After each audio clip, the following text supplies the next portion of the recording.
मित्रों नमस्कार। Parameter of law के इस चैनल में मैं आपका मित्र रिटायर्ड जज अशोक शर्मा आपका हार्टली वेलकम करता हूं। आज मैं एक इम्पॉर्टेंट विषय, क्या कॉल रिकॉर्डिंग किसी भी व्यक्ति के द्वारा जो की जाती है वो लीगल वैलिड है अर्थात विदाउट परमिशन यदि कोई व्यक्ति किसी की कॉल रिकॉर्ड कर लेता है तो वो वैलिड है कि नहीं है, इस विषय पर इस वीडियो में प्रकाश डालूंगा और वीडियो शुरू से अंत तक देखिए। चैनल से जुड़े रहिए। चैनल यदि सब्सक्राइब नहीं किया है तो प्लीज सब्सक्राइब कर लें, बेल आइकन दबा लें जिससे आने वाले नई नई आपको और वीडियोस मिलते रहें। अब विषय पर आता हूं।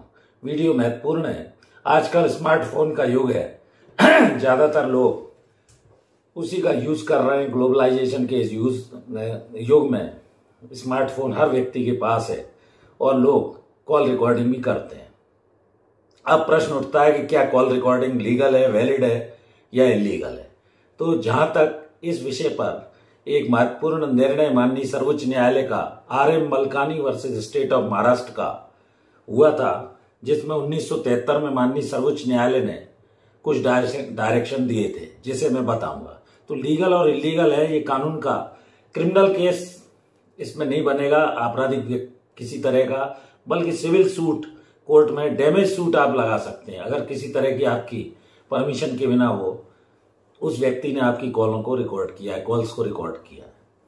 तो ऐसी स्थिति में कोर्ट केस जैसा मैंने बताया RM मलकानी 1973 का वर्सेस स्टेट ऑफ महाराष्ट्र, इसमें इलेक्ट्रॉनिक एविडेंस को जो इस तरह की रिकॉर्ड की गई है मान्य किया गया, लेकिन वो केस से संबंधित होना चाहिए और रेलिवेंट होना चाहिए। इलेक्ट्रॉनिक एविडेंस के रूप में वो मान्य की गई है, उसमें छेड़छाड़ न की जाए। ओरिजिनल रूप में या तो पेश किया जाए उसे। तो जहां तक ओरिजिनल रूप में मोबाइल जब्त करके पेश करके कोर्ट जमा कर लेती है, उसमें काफी लंबा समय लगता है। इससे बचने के लिए आप पेन ड्राइव आदि में उसको निकाल सकते हैं। दो तरह की एविडेंस होती है, आप जानते ही है, प्राइमरी और सेकेंडरी। प्राथमिक मूल रूप में और सेकेंडरी पेन ड्राइव वगैरह से इलेक्ट्रॉनिक एविडेंस के रूप में। तो पेन ड्राइव में रिकॉर्ड करके आप दे सकते हैं और इसके लिए सबसे पहले उसके अंदर इसकी एक ट्रांसलेट कॉपी आपको पेश करनी पड़ेगी। दूसरा 65B इंडियन एविडेंस एक्ट का एक सर्टिफिकेट भी आपको पेश करना पड़ेगा। तो ये मालिक उसको सर्टिफाई करता है कि जो कुछ भी लिया है, रिकॉर्ड किया है, उसमें कोई छेड़छाड़ नहीं की गई है, ओरिजिनल रूप में है। एविडेंस एक्ट का ये 65B का इम्पोर्टेंट सर्टिफिकेट भी देना पड़ता है। कुल मिलाकर कहने का आशय ये है कि जो इसमें मैंने कॉल रिकॉर्डिंग विदाउट परमिशन का प्रश्न उठाया, आप रिकॉर्ड तो कर सकते हैं, लेकिन कॉल रिकॉर्डिंग परमिशन के बिना एक तो क्राइम नहीं है, इंडिया में ऐसा कोई कानून नहीं बना है। कोर्ट केस से अगर रिलेटेड है तो कोर्ट में आप इसको पीस ऑफ एविडेंस के रूप में पेश कर सकते हैं। रेलिवेंट होना चाहिए, उसमें छेड़छाड़ नहीं की गई हो। इन बातों को ध्यान में रखते हुए आप कॉल रिकॉर्डिंग विदाउट परमिशन कर सकते हैं।